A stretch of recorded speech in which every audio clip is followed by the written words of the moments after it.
क्या कभी आपने अपनी परछाई से बात की है? क्या कभी वो परछाई जो आपसे जुड़ी है आपकी आत्मा की आवाज बनकर आपके सामने आई है? नमस्कार, आप सुन रहे हैं चैतन्य मार्ग, जहां हर कहानी सिर्फ एक कथा नहीं बल्कि आत्मा की यात्रा होती है। आज की कहानी परछाई से मुलाकात, एक युवा की यात्रा जो खुद को पाने निकला और खो बैठा अपना मैं।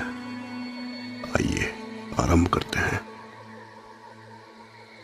एक गांव के किनारे पहाड़ियों की गोद में बसा था एक युवा नीलकंठ, जो बचपन से ही बहुत गूढ़ प्रश्नों में उलझा रहता था। मैं कौन हूं? मृत्यु क्या है? क्या आत्मा सच में होती है? एक दिन उसने निर्णय लिया, वो सब कुछ छोड़कर तप के लिए हिमालय चले जाएगा। नीलकंठ कई वर्षों तक पर्वतों में भटकता रहा, कई गुरुओं के चरणों में गया, ध्यान किया, मौन व्रत लिए, पर उत्तर नहीं मिला। एक रात जब वो एक निर्जन गुफा में ध्यानस्थ था, एक आवाज आई, क्या तू सच में जानना चाहता है कि तू कौन है? नीलकंठ चौंका, आंखें खोली।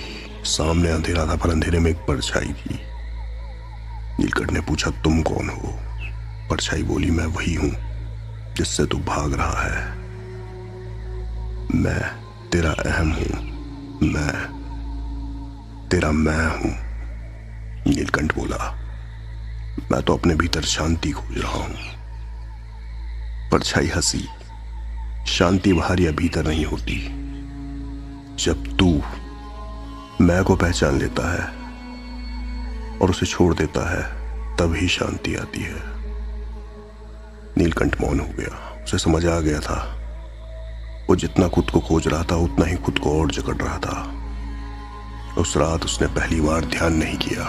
उस रात उसने अहम को देखा, और सुबह जब सूरज निकला उसकी आंखें खुली, और पहली बार कोई नीलकंठ नहीं था, बस शुद्ध चेतना थी।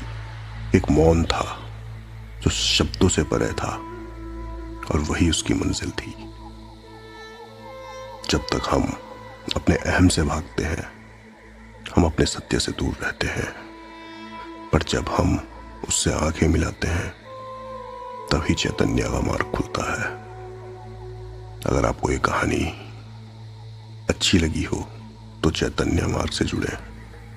अगली बार एक और आध्यात्मिक यात्रा में मिलते हैं। स्वयं को जानो, यही सच्ची मुक्ति है। धन्यवाद।